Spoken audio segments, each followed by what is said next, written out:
नमस्कार, बीएसटीवी देख रहे हैं आप। मैं हूं आपके साथ विवेक पांडे। दिन भर की ढेर सारी खबरों के बीच हर किसी की निगाह होती है सियासी हलचलों पर। जब तक देश दुनिया की रंग बिरंगी खबरों के साथ सियासत की खबरें ना मिले, तब तक जानकारी कुछ अधूरी सी रहती है। तो सियासत के बिखरे रंगों को समेटकर हम बात करेंगे कभी बयानों से उपजी आफत की, तो कभी जनता को सरकार से मिलने वाली राहत की, सवालों की, जवाबों की, छिपी सियासी हसरत और चाहतों की, क्योंकि अब बात होगी सियासत। प्रदेश में बीजेपी और कांग्रेस जमीनी स्तर पर मिशन मोड में है। चुनाव भले ही ना हो, लेकिन दोनों ही पार्टियां जनता के बीच मौजूद रहने में कोई कोर कसर नहीं छोड़ना चाहती। कांग्रेस के दिग्गज नेता जमीनी स्तर पर एकजुट होने की कोशिश कर रहे हैं, तो वहीं बीजेपी भी हर दिन कुछ ना कुछ जनता से जुड़े कार्यक्रम और अभियान को चला रही है। एक खास रिपोर्ट आप देखिए। एमपी में कौन कर रहा किसकी कॉपी? कांग्रेस सक्रिय, बीजेपी भी लगातार जुटी। चुनाव अभी दूर, मिशन में जुटी पार्टियां। कांग्रेस के दिग्गजों ने संभाला मैदानी मोर्चा। बीजेपी के स्थापना दिवस पर जन अभियान। भाजपा का कांग्रेस पर कॉपी पेस्ट का आरोप। कांग्रेस ने अपनी सक्रियता का किया दावा। मध्य प्रदेश की सक्रिय राजनीति में होड़ देखने को मिल रही है। कांग्रेस की बात करें तो सड़क से सदन तक कांग्रेस जनता से जुड़े मुद्दों को उठाने का दावा कर रही है।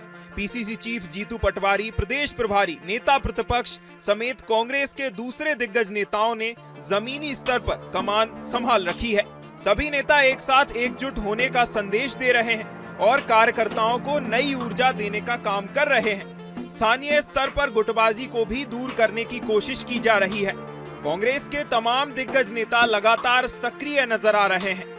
प्रदेश कांग्रेस प्रवक्ता जितेंद्र मिश्रा ने कहा कि कांग्रेस जनता के बीच सक्रिय रहती है, सदन से लेकर सड़क तक हर मुद्दे पर काम करती है।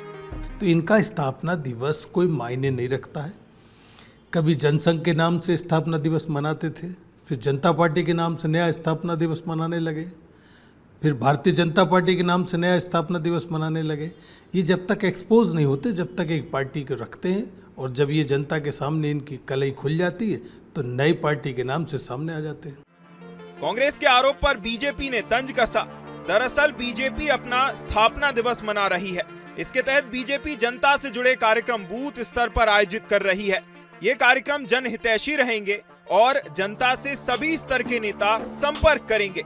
कांग्रेस पर तंज कसते हुए प्रदेश बीजेपी प्रवक्ता अजय सिंह यादव ने कहा, बीजेपी निरंतर सक्रिय रहती है। संगठन और कार्यकर्ता लगातार जनता के बीच में जाकर काम करती है, जबकि कांग्रेस में मौसमी राजनीति होती है। कांग्रेस के नेता आंदोलन के समय किराए के लोगों को लाकर सिर्फ फोटो खिंचवाते हैं। भारतीय जनता पार्टी की विचारधारा ही सबसे ऊपर है और उसी विचारधारा को हमारे कार्यकर्ता जन जन तक लेके जाते हैं। स्थापना दिवस प्रत्येक वर्ष भव्य तरीके से मनाया जाता है। इस साल भी स्थापना दिवस के लिए पार्टी के कार्यकर्ता जुट गए हैं। कांग्रेस पार्टी केवल भाजपा की नकल करती है, लेकिन नकल के लिए भी अकल चाहिए। कांग्रेस पार्टी में वो अकल भी नहीं बची है। विधानसभा चुनाव हो या फिर लोकसभा चुनाव, अभी दोनों चुनाव में काफी समय है, लेकिन अभी से बीजेपी और कांग्रेस जमीनी जमावट में जुट गए हैं। बीजेपी लगातार किसी न किसी अभियान या फिर किसी बहाने से जनता से जुड़ी हुई है, तो कांग्रेस के दिग्गज नेताओं ने भी जमीनी स्तर पर मोर्चा संभाल लिया है। दोनों पुराने सियासी दल हैं और ऐसे में कांग्रेस अपने बनवास को खत्म करना चाहती है, तो बीजेपी कांग्रेस को कोई भी मौका नहीं देना चाहती। भोपाल से बीएसटीवी के लिए मनोज राठौर की रिपोर्ट। वक्फ विधेयक पर संसद ने अपनी मुहर लगा दी है। लोकसभा के बाद राज्यसभा में भी इसे पारित कर दिया गया। अब वक्फ संशोधन बिल को लेकर मध्य प्रदेश में कसावट की तैयारी की जा चुकी है। वक्फ बोर्ड के अध्यक्ष ने वक्फ की 90% संपत्तियों पर कब्जे का खुलासा किया है। इन कब्जाधारियों में कांग्रेसी नेताओं के होने का भी दावा किया जा रहा है, जिसके बाद प्रदेश में सियासत शुरू हो गई है। भोपाल से हमारी ये खास रिपोर्ट आप देखिए। वक्फ बिल पास, अब एमपी में होगी कसावट। वक्फ बोर्ड के रडार पर कब्जाधारी, अवैध कब्जों की लिस्ट की तैयार। लिस्ट में कांग्रेसी नेताओं के नाम। भोपाल में सबसे ज्यादा वक्फ संपत्तियां। देश में वक्फ संशोधन बिल को लेकर सियासत का दौर चल रहा है। बिल को लेकर एक तरफ जहां मुस्लिम समुदाय ने पीएम मोदी की तारीफ की, तो दूसरी ओर एक तबका इसका विरोध भी कर रहा है। लेकिन इन सब के बीच मध्य प्रदेश में वक्फ की संपत्तियों की बात करें तो इन पर किए गए कब्जों को लेकर वक्फ बोर्ड ने अपनी तैयारी पूरी कर ली है।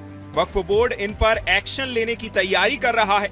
दरअसल मध्य प्रदेश वक्फ बोर्ड के अध्यक्ष डॉक्टर सनवर पटेल ने मीडिया से बातचीत करते हुए कई चौंकाने वाले खुलासे किए हैं। उन्होंने कहा कि एमपी वक्फ बोर्ड के अधीन 15,000 से अधिक संपत्तियां दर्ज हैं। इन संपत्तियों से कम 100 करोड़ रुपए सालाना आय होनी चाहिए, लेकिन 2 करोड़ की राशि भी नहीं आ पाती। नए बिल के तहत अवैध कब्जों पर शिकंजा कसेगा, वक्फ की आय बढ़ेगी और इस राशि को जन कल्याण के काम में खर्च किया जाएगा। मध्य प्रदेश वक्फ बोर्ड एक बड़ा बोर्ड है जिसमें 15,008 वक्फ संपत्तियां इंद्राज है और उन 15,008 वक्फ संपत्तियों में से जो इनकम आना चाहिए, अगर आज के हिसाब से अगर पट्टा नियम से राशि आने लगे, ग्रांट आने लगे, तो लगभग 100 करोड़ रुपया सालाना पैसा आना चाहिए। आज 2 करोड़ रुपया भी नहीं आता है, नाम मात्र का पैसा आता है। जब पैसा आएगा ही नहीं तो फलाई काम, परोपकार के कार्य, जन कल्याण के कार्य पर कैसे खर्च होगा।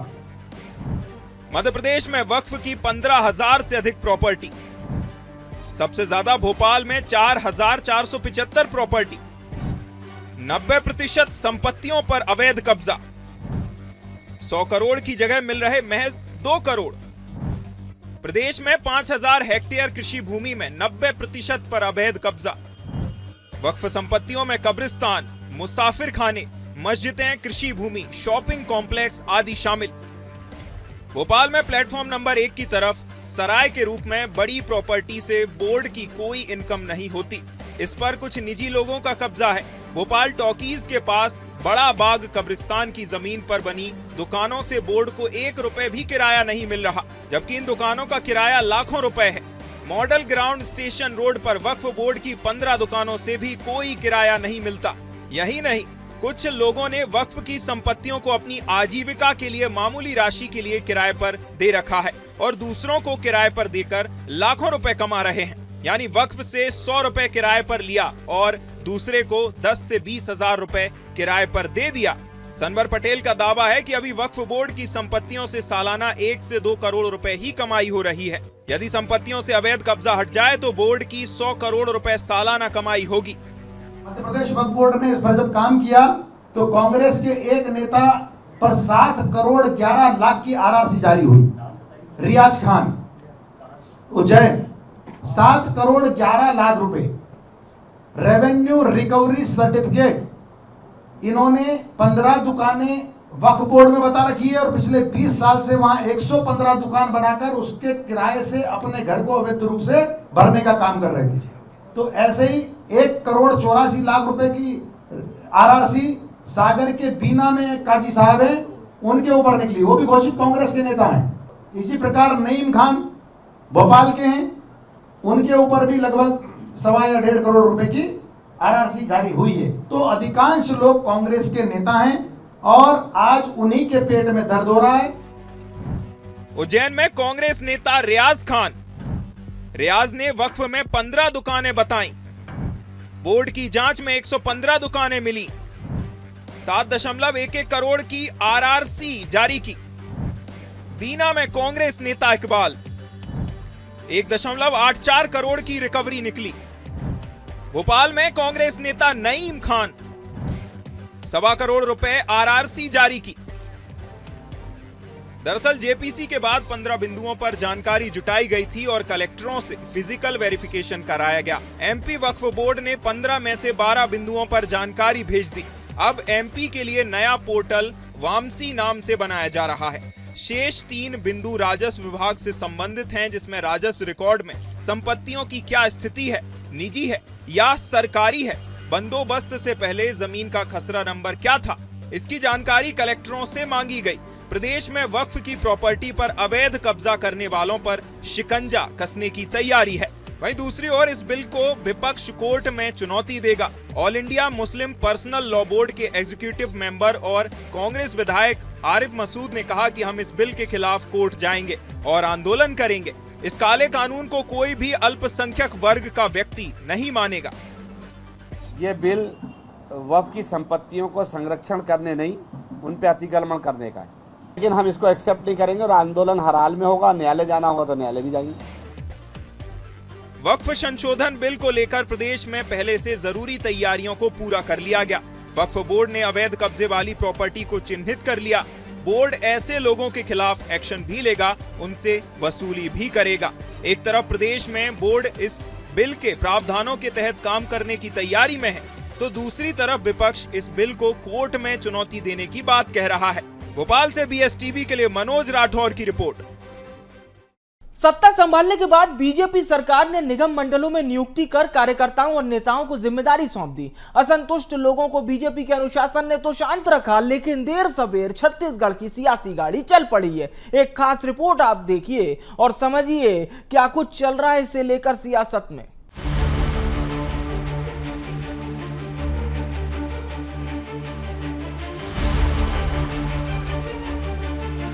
सत्ता संभालने के करीब 1.25 साल बाद बीजेपी सरकार ने निगम मंडलों में नियुक्ति कर कार्यकर्ताओं और नेताओं को जिम्मेदारी सौंप दी है। कई बार की सुगबुगाहट के बाद बुधवार देर शाम निगम मंडल, बोर्ड और आयोग की पहली सूची जारी हुई। इस सूची में कुल 36 नेताओं के नाम हैं। लिस्ट में 4 महिलाएं और 32 पुरुष शामिल हैं। जारी हुई लिस्ट से बीजेपी के कुछ नेता संतुष्ट हैं तो कुछ असंतुष्ट, और कुछ को बीजेपी के अनुशासन ने शांत रखा है। लेकिन देर सवेर जारी हुई इस लिस्ट से छत्तीसगढ़ की सियासी गाड़ी चल पड़ी है। वहीं लिस्ट को गहराई से देखने से पता चलता है कि इस सूची को बड़े ही इत्मीनान के साथ बनाया गया है। बुधवार देर शाम राज्य सरकार ने निगम मंडलों में नियुक्ति की पहली लिस्ट जारी की।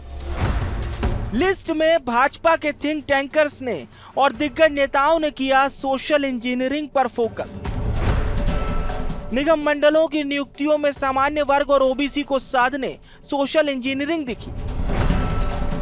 लिस्ट में ओबीसी से 13, सामान्य वर्ग से 16, अनुसूचित जनजाति से 4, अल्पसंख्यक से 2 और अनुसूचित जाति से 1 नाम। विधानसभा चुनाव में हारने वाले 2 नेताओं ने भी जीता हाईकमान और मुख्यमंत्री विष्णुदेव साय का विश्वास।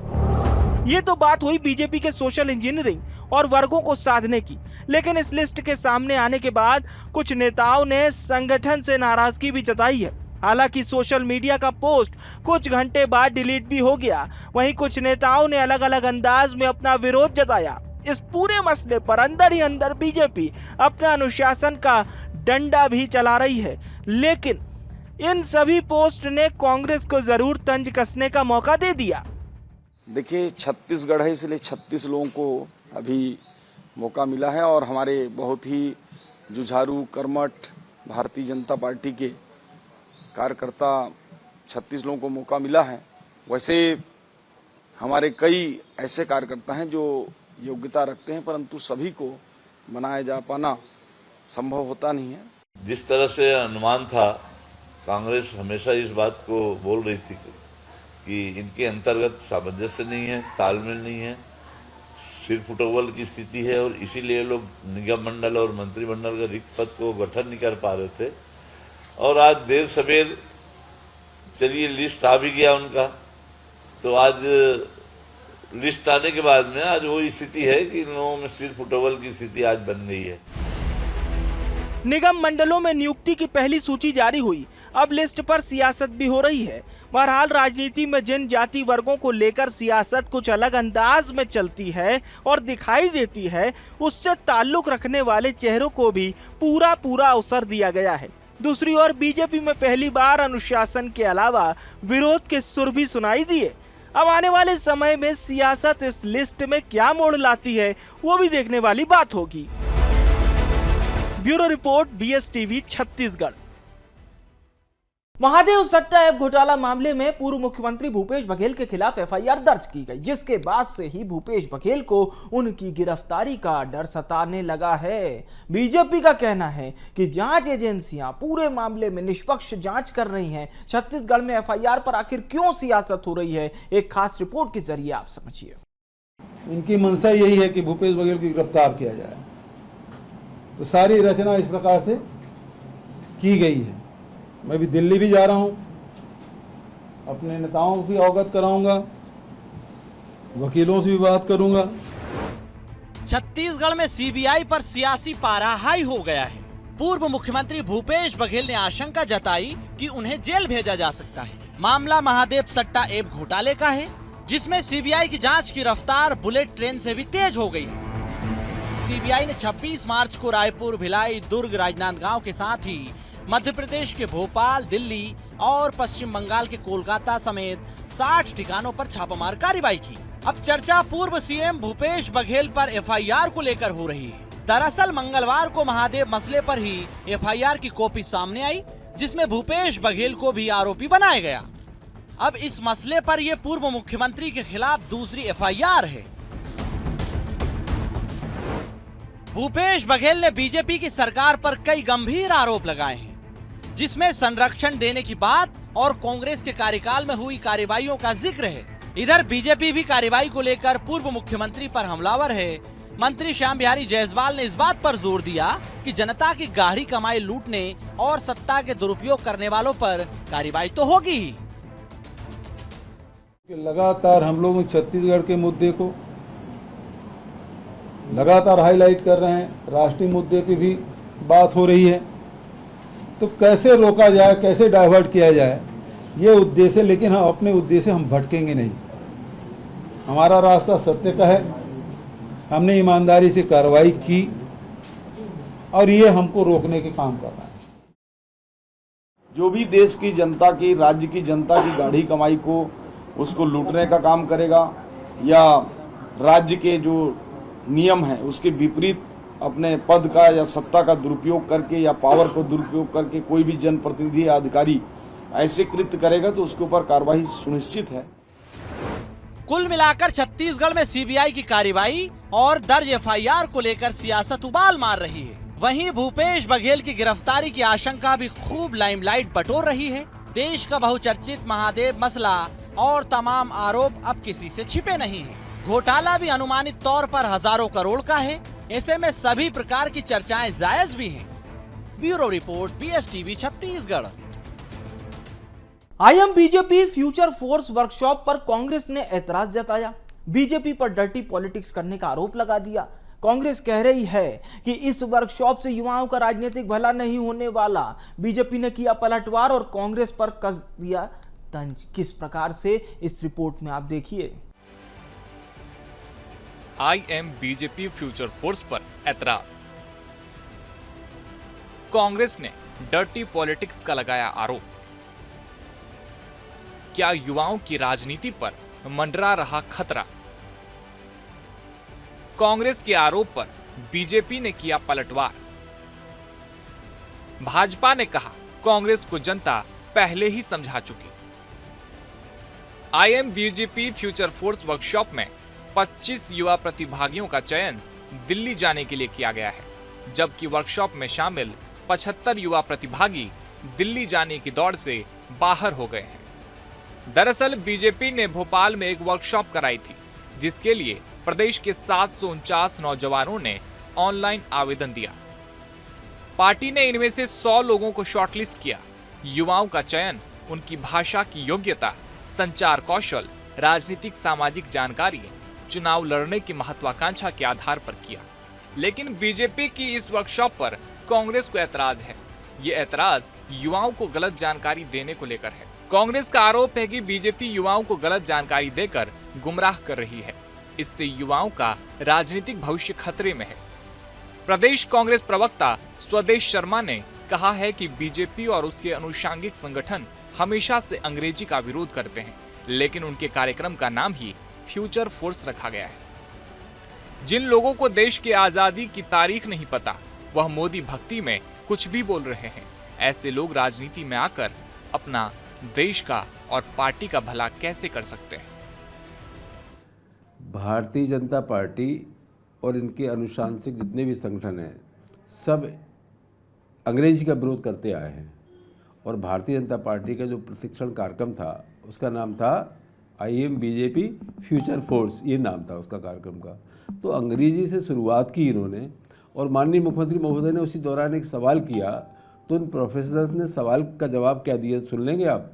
मुख्यमंत्री जी ने पूछा हमारा देश कब आज़ाद हुआ, तो 90% प्रोफेशनल्स बोलते हैं, जिन्हें अंधभक्त कह सकते हैं, कि 2014 में जब मोदी जी प्रधानमंत्री बने तब देश आज़ाद हुआ है। अब ऐसे लोग राजनीति में आके क्या तो पार्टी का उनकी का भला करेंगे, क्या देश का भला करेंगे, और क्या वो बेरोजगार हैं, प्रोफेशनल हैं, क्या वो अपना भला कर पाएंगे? मैं तो ये समझता हूँ ये सिर्फ मीडिया की हेडलाइन बनाने के लिए भाजपा इस तरह के काम करती रहती है। कांग्रेस के आरोप पर बीजेपी ने जवाब देते हुए कहा कि कांग्रेस को लेकर युवाओं को किसी भी तरह की जानकारी देने की जरूरत नहीं है। ये पब्लिक है, ये सब जानती है। कांग्रेस को लेकर किसी को भड़काने की जरूरत नहीं है। कांग्रेस के बारे में जनता सब कुछ जानती है। कांग्रेस देश विरोधी गतिविधियों में शामिल रहती है।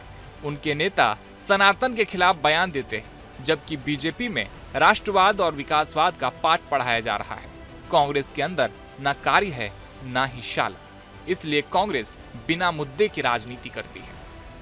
देखिए, कांग्रेस पार्टी के लिए भड़काने की कोई आवश्यकता है थोड़ी। उनके कुकर्म जो हैं वो खुद जनता के प्रति सबके सामने आ चुके हैं और जनता वैसे ही भड़क चुकी है। जब आप देश विरोधी नीतियों के साथ रहेंगे, लगातार सनातन को गाली देंगे, हिंदू संतों को सांड कह रहे हैं कांग्रेस के लोग, अब आप सांड कहेंगे जिनके पे आस्था करोड़ों करोड़ों लोगों की आस्था टिकी हुई, उनको इस प्रकार के अपशब्द कहेंगे और आप चाहेंगे कि लोग आपके प्रति प्रेम करें, तो ये संभव नहीं है। आपके ये कुकर्म है, इसलिए कोई आपसे जुड़ना नहीं चाह रहा। लाखों कांग्रेस के कार्यकर्ता कांग्रेस का साथ छोड़ चुके हैं और अब न कार्य बचा है न कोई शाला है, तो कार्यशाला उनके यहाँ थोड़ी होगी, हमारे यहाँ होगी। हमारे यहाँ कार्य भी है और एक शाला भी है जहाँ पाठ पढ़ाया जाता है राष्ट्रवाद का, विकासवाद का। तो भारतीय जनता पार्टी से लगातार लोग जुड़ने की तरफ आगे बढ़ रहे हैं, प्रोफेशनल्स भी जुड़ रहे हैं। बीजेपी अपनी एक बड़ी फ्यूचर फोर्स तैयार कर रही है। इस फोर्स में हर सेक्टर से जुड़े युवाओं को मौका दिया जा रहा है। ये भविष्य की राजनीति से जुड़ेंगे और राजनीति में आगे बढ़ेंगे। बीजेपी अपने एजेंडे के तहत काम कर रही है, उसका काम निरंतर जारी है, लेकिन बीजेपी की इस रणनीति का विरोध कांग्रेस ने किया है। कांग्रेस आगे क्या करेगी, ये उनकी पार्टी तय करेगी। देखना होगा कि कांग्रेस भी युवाओं को जोड़ने के लिए आने वाले समय में क्या प्लानिंग करती है। भोपाल से BSTV के लिए मनोज राठौर की रिपोर्ट। और फिलहाल के लिए हमारे इस खास कार्यक्रम बात सियासत की में इतना ही। देश दुनिया की खबरों से जुड़े रहने के लिए देखते रहिए BSTV। नमस्कार।